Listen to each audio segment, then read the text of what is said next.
part of your job, I understand you're effectively in charge of your country's foreign policy and commander-in-chief of the armed forces as well. So there's plenty of scope for discussion in all these kinds of areas today. But first of all, I wanted to start off by talking about the theme of this forum this year is reclaiming diplomacy in a fragmented world. So diplomacy has been a key part of Kosovo's sort of process for recognition over the years, also the normalization process with Serbia as well. Can you just talk a bit about that to start us off with, please?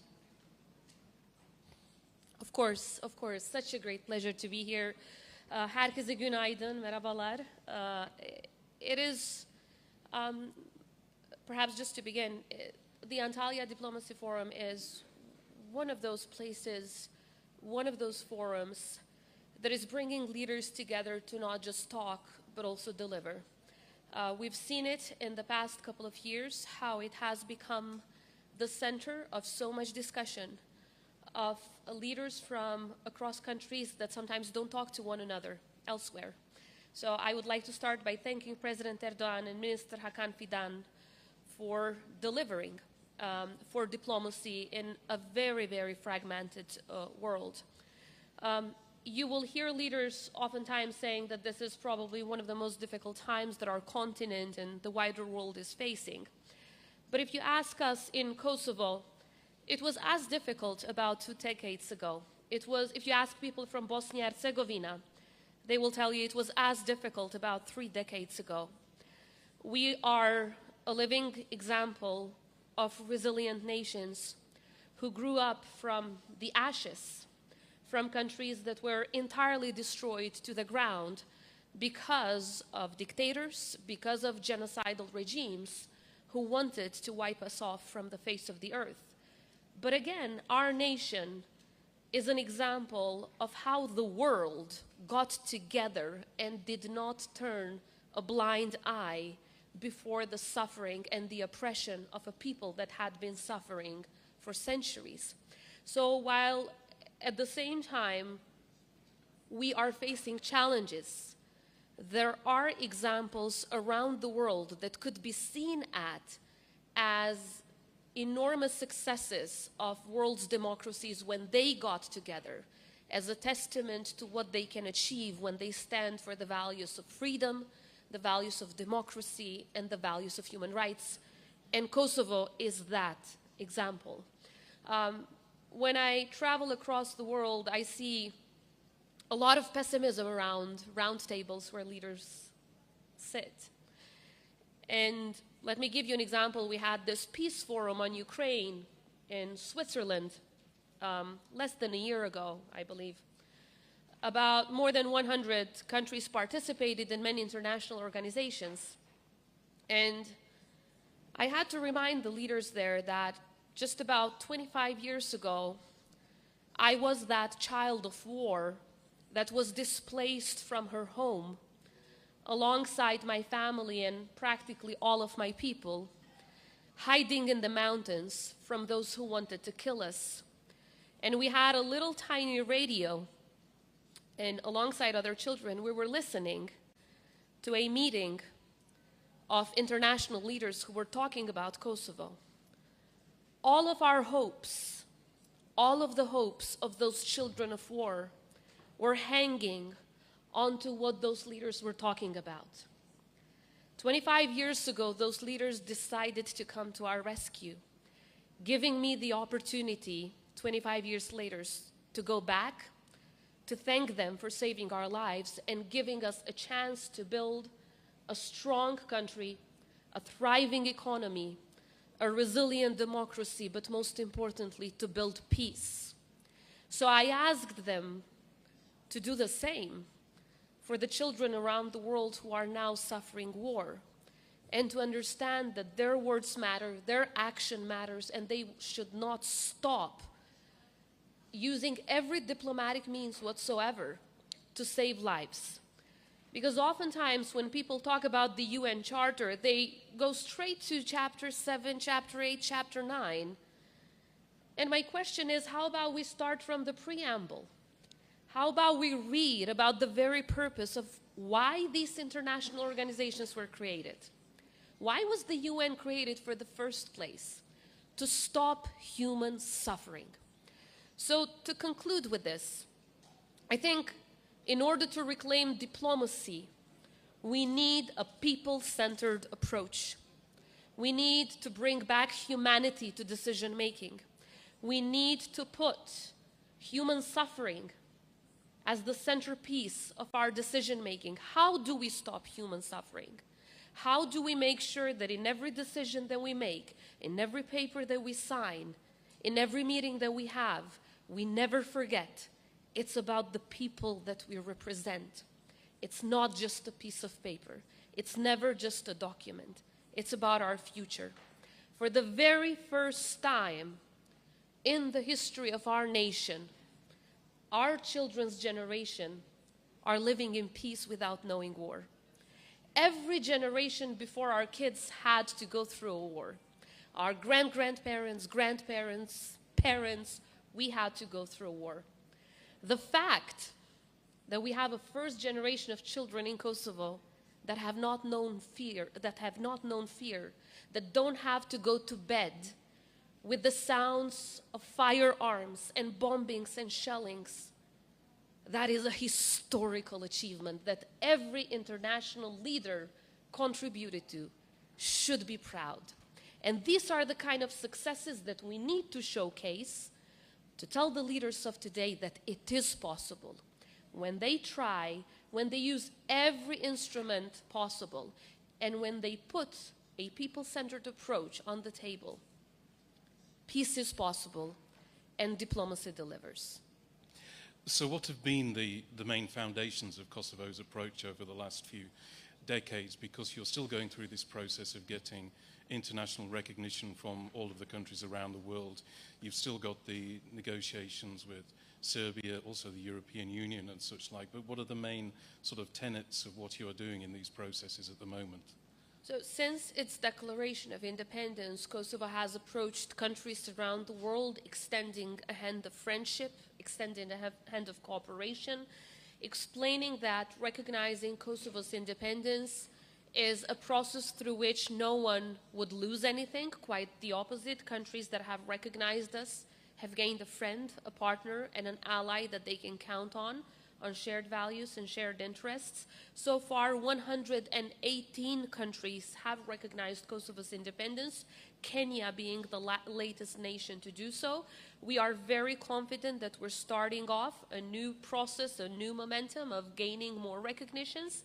But of course, it's a very complex process because Serbia, with the support of a few countries, dictatorships obviously, have been fighting us all along. And in this sense, of course, they are misinforming and they are spewing propaganda, telling nations, look, Kosovo's status has not been defined yet, we're negotiating it. These are pure lies. Kosovo's status was defined once and forever on the 17th of February 2008, when Kosovo declared independence after a long process of negotiations led by UN Special Envoy Marti Ahtisaari, who then came up with a proposal for Kosovo's independence, a proposal that at that time was endorsed by the UN General Assembly and the UN Secretary General. In addition to that, the UN ICJ, the International Court of Justice, decided in 2010 that Kosovo's independence is in full compliance with international law and that no relevant provision of international law has been violated through that process. It had also clarified that Kosovo's independence is in full compliance with Resolution 1244 of the UN Security Council, which had actually outlined the process through which we can define our fate, define our status. So whether in terms of international law or whether we talk about political and historical arguments, there is absolutely no question marks on Kosovo's legality, Kosovo's independence and its compliance with international law. And in that sense, of course, we still have to work with some nations that are further away geographically and perhaps we haven't been, a priority on their table. Every nation has their own priority, but I'm traveling across the world, creating connections, working with nations big or small. to make sure that we establish diplomatic relations. Now, these bilateral recognitions are not just bilateral, they have a bigger impact, because when Kosovo applies for membership in an international organization, we need their votes. And the international organization is not just about having a mic or a seat at the table, it's about our people as end beneficiaries. For example, the fact that we are not in Interpol yet is blocking our police from having access to important information in order to be even more successful in fighting cross-border crime. The fact that we're not in the World Health Organization has repercussions in the quality of health that we offer for our people. The fact that we are not in UNESCO, despite the fact that we're the most ancient nation in the European continent, and every day we find archaeological facts that are as old as 7,000 years old, means that we do not have the desired protection for our cultural heritage. So these are organizations from which the people benefit. So these bilateral recognitions would eventually not just be a diplomatic relation, but would eventually help our people have a better quality of life.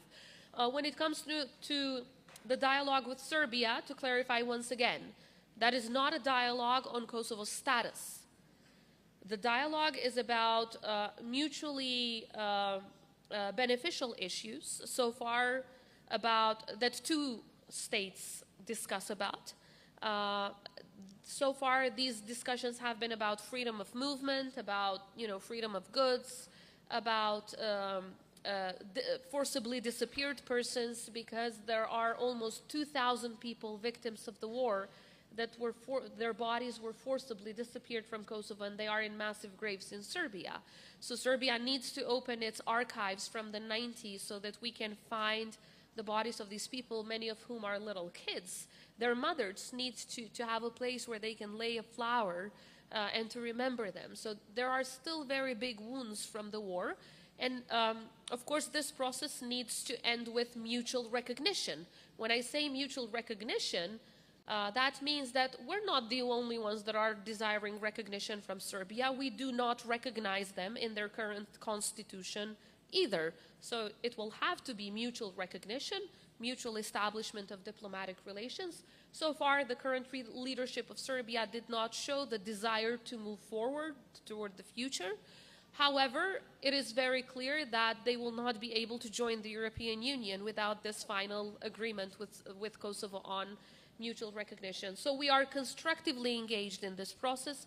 We are delivering on the promises that we've made in that process, while Serbia does the opposite. They never walk the talk. However, I still believe that the dialogue is the only peaceful means through which we can resolve any issue. We must dedicate every effort for the younger generation to make sure that they only continue to live in peace. There's no more noble mission for our generation, I believe, than preserving peace.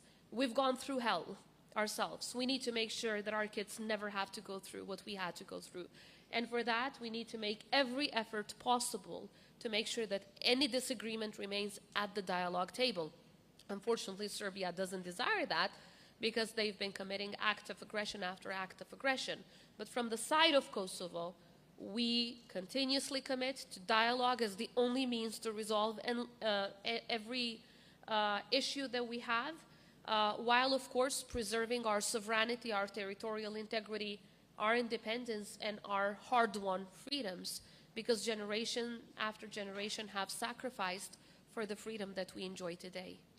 On the issue of recognition, there are two big players on the international arena who are not recognizing Kosovo yet. That's Russia and China.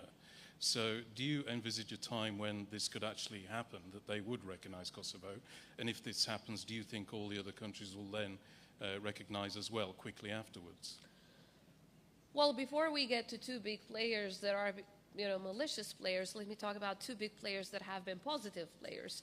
So Kosovo has been blessed with so much international support, for which we will be eternally grateful.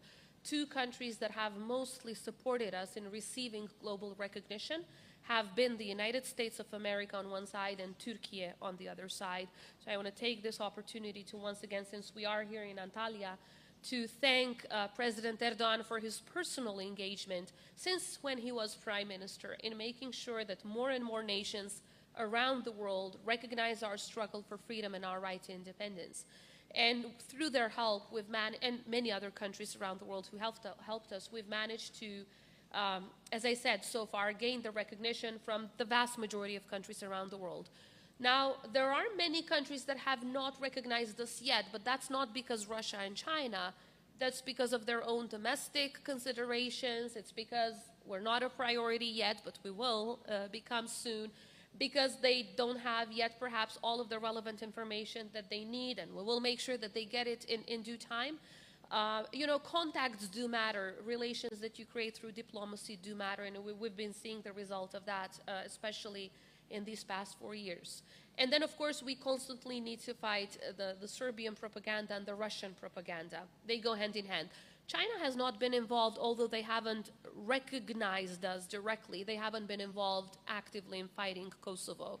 So it's been more of a, I would say, abstaining role rather than engaging against Kosovo. So I would rather expect China to move forward more quickly. In Russia, obviously, I don't expect Putin to do anything good either for Kosovo or for the world. So I don't have any positive expectations from their side at this point. They've been spewing propaganda after propaganda, trying to compare Kosovo to Donbass or to Crimea, which is absolutely probably one of the worst propaganda machines that one can use. Kosovo is not like Donbass or Crimea. Kosovo is like Ukraine. We were illegally occupied, illegally annexed by Serbia more than a century ago.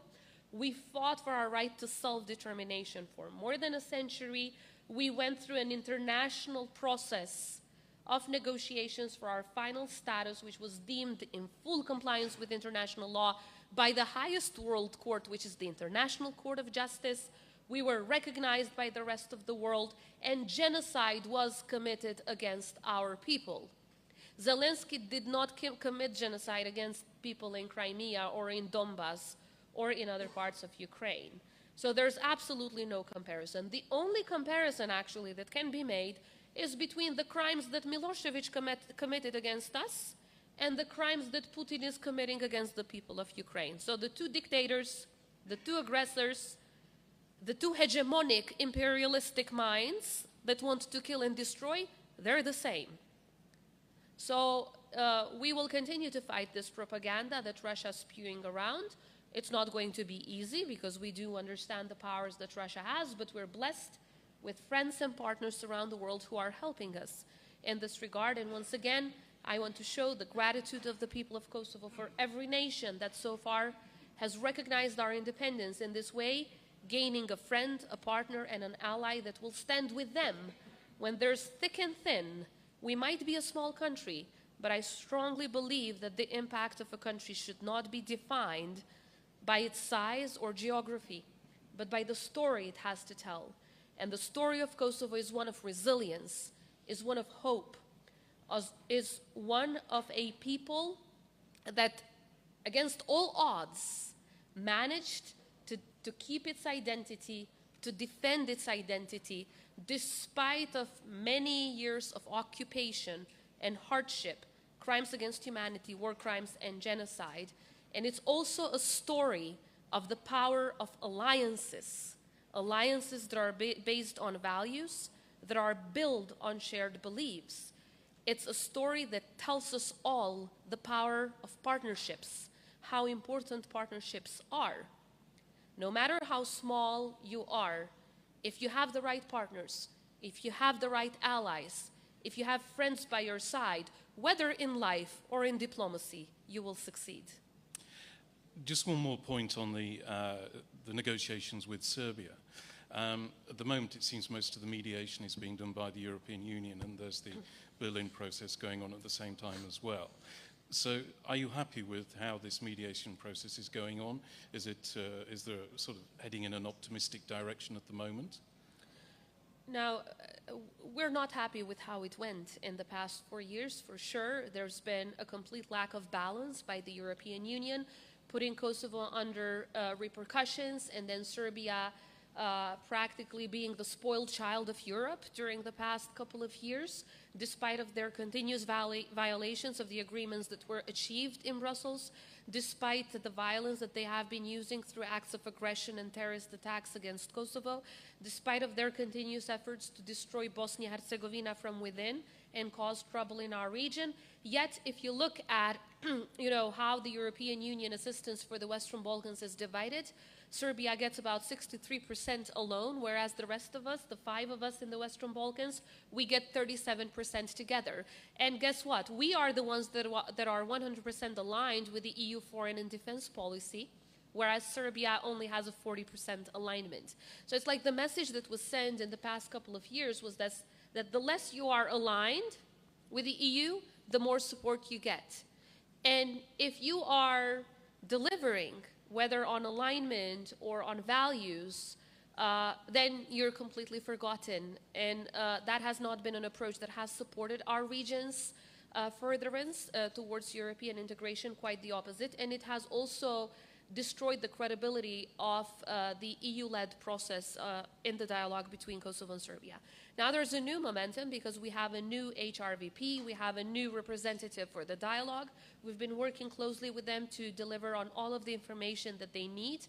And I believe we have a more positive momentum when it comes to how the process will be seen from now on. But bringing back balance and equality to the table is key to the success of any negotiation process, not just the one between Kosovo and Serbia. We haven't seen that so far. Right now, we see more willingness to bring that balance and the equal footing between the parties. And if that happens, I'm optimistic that there might be more positive results. A final point on this. The Berlin process has never been about negotiations between Kosovo and Serbia. It's where all 6 Western Balkan countries and other partners sit down to deliver on issues of practical importance like freedom of movement and goods. But it's an important process nevertheless because it brings the region together. But the point that I wanted to add is I've been always asking for a stronger involvement by the United States in this process because history shows in these 14 years that the dialogue between Kosovo and Serbia has been ongoing. The more stronger the US role, the more agreements that are deliverable. The less involvement from the US, there are less agreements and less successes. So I think with President Trump now in power and through his peace through strength formula, we might get a better sense of how much more the US would be involved, and I think that would only bring a more positive outcome also to the dialogue between Kosovo and Serbia. It's good you brought up the issue of President Trump there because that's my next question. I'm wondering, now that he's in office for a second term, and there's a lot of talk within Europe about strategic autonomy, there's this feeling that Europe is going to have to do a lot more things for itself, particularly because of what's going on with the war in Ukraine at the moment and other issues. So has this affected the thinking in Kosovo, for instance? I read recently the Prime Minister announced a 60% increase in defense spending for the next 4 years. So is this related to this, or maybe Serbia, or something else? And what is the thinking in Kosovo on this issue at the moment? In a fragmented world and with all of the conflicts going on, not just in our continent but also beyond, I think we needed that wake-up call before the alarm was sounded by the United States. In Kosovo, we did understand that we need to step up in defense even before President Trump was elected, which is why we've quadrupled investment in defense in this past mandate. We already achieved the 2% GDP threshold, which is was so far the NATO threshold, and we're planning to actually double that down in this next mandate. Not just because it's a necessity because of what is going on European-wise, but just locally, we had not invested in our defense sufficiently for so many years.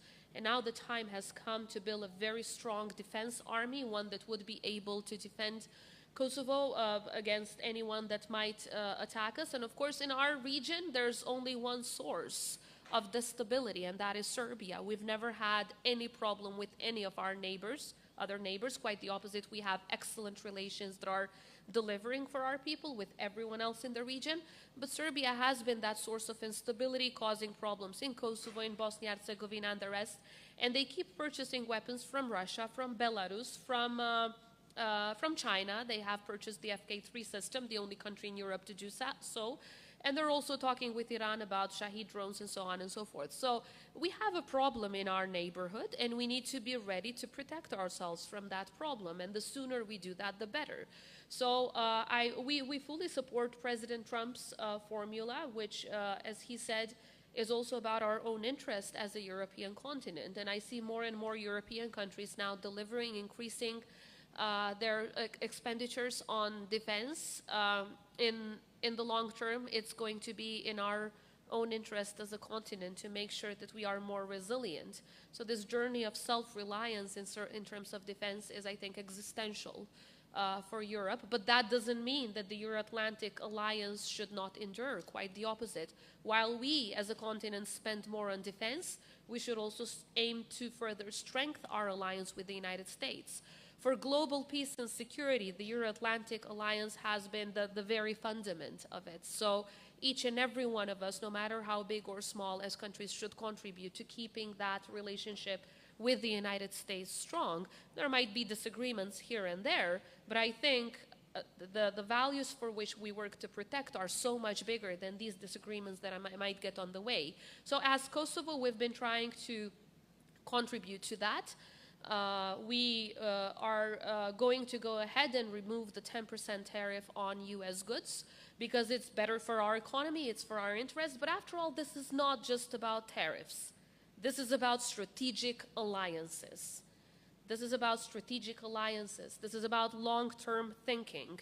And in that sense, as a country, we need to do everything in our power to make sure that we set an example and we deliver on issues that someone might say, oh, you're doing that just because President Trump is saying. No, we're doing it because, after all, it's in our interest. It's in our interest as well to have strong partners, to have strong allies, and to make sure that we also give back when they might need us. Because alliances are not just about taking, they're also about giving. And of course, we have smaller capacities in terms of global support, but Kosovo has become from an exporter of stability to, from an importer of stability to an exporter of stability. Now our soldiers are serving in peacekeeping missions around the world, shoulder to shoulder with US Army, with UK Army, with Turkish Army. And what an outstanding example this is. You know, 25 years ago, your soldiers came to our country to save our lives. And now those young kids who you saved are grown-up soldiers in a Kosovo uniform serving alongside you in peacekeeping missions around the world. So it's a story of success, resilience, and hope, and a story of giving back to our allies, friends, and partners. So again, President Trump has a different way of doing things. I think it's called, you know, he delivers. Mm-hmm. He delivers, and he has been delivering. It was like that in his first mandate. Now it's even with a much stronger impetus. In Kosovo, we want to work very closely with him, especially when it comes to defense. Our main defense partners so far have been the United States and Turkey, also in terms of purchasing defense capabilities, training, and so far. And we aim at doubling down, at least doubling down on that partnership. So making sure that we purchase more, we train more, we serve together more, and we contribute as much as we can. I just had a couple more questions. I know we're sort of running out of time a little bit, but one was related to what we were just talking about how a lot of international analysts at the moment are talking about how the world is going through a lot of change, that there's going to be a new multipolar world. There are going to be other mid-ranking countries that are going to come into their own, and I know the Turkish government believes that this is the case at the moment. But Kosovo, a very small country, 1.5 million population. So how does it see its sort of role in this? And then I also wanted to ask, if we have time, about relations with the Turkish government, because, as you said, it's been very supportive of Kosovo over the years. It was one of the first to recognize the country, but also it's tried to help in mediation at times with Serbia. But what are the plans going forward with the Turkish government? Look, I've seen it firsthand in these past 25 years that I work with the public institutions, most of these years engaged in foreign affairs, that size does matter, but it's not the only thing. We see big countries that are not being able to deliver their messages, and we see smaller countries who, through soft power, have been much more powerful in delivering messages. Kosovo has been one of those countries. The world knows about us. The world takes our example and showcases it. For example, we have built such strong support systems for the victims of the war that now these support systems are being shared with countries around the world. About 20,000 women were raped in Kosovo during the war by the Milosevic regime, and the support system that we've built for the survivors are now being shared by my special envoys on sexual violence during the war worldwide. They go to Ukraine, they go to the Middle East, they go to Africa, and they support women organizations around the world. Our army is training the Ukrainian army. Our experts are training people around the world on demining, which is very important even after the war ends. So Kosovo is giving back, and it's punching above its weight. So I think it's also about the methods that you use to have a voice, to have a strong voice in the world. And it's, of course, size and economy matters, but it's definitely not the only thing. We've been managed to be present and to have our voice heard at much larger scales than the 1.6, 1.7 million that we have, or just the territory that we have, and we'll continue to do so. I believe in a world where, as I said, it's the story that you tell that determines your impact. We've seen that in the past, and I think we will work with our allies to do that in the future as well. Just about a year ago, I was invited to the US-Africa Business Forum, just to give you an example. I'm neither from the US nor from Africa, but I was invited to give the keynote speech to the US-Africa Business Forum.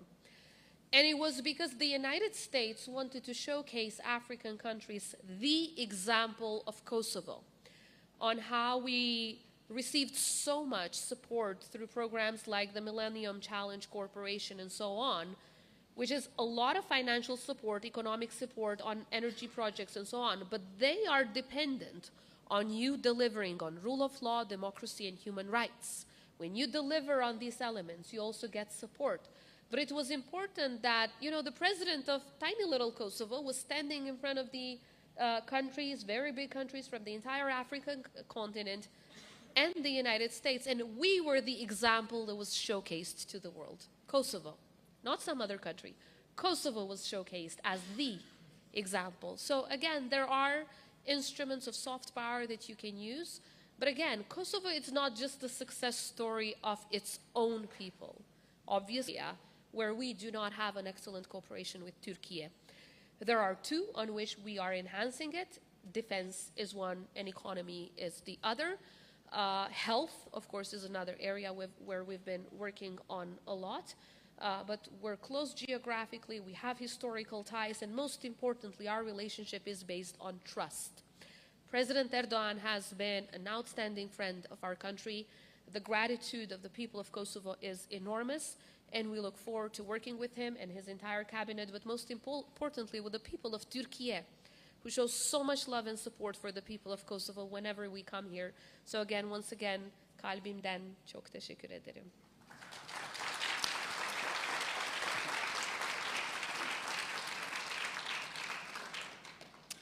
Thank you very much. I had a lot more questions to ask you, actually, but we're running out of time because there's another session coming up in about 10 minutes, so they have to clear up and what have you. But thank you very much for coming. Thank you very much for your time. It was, I found it very interesting, and I hope the people in the audience did as well. So maybe one last round of applause, please, for you. And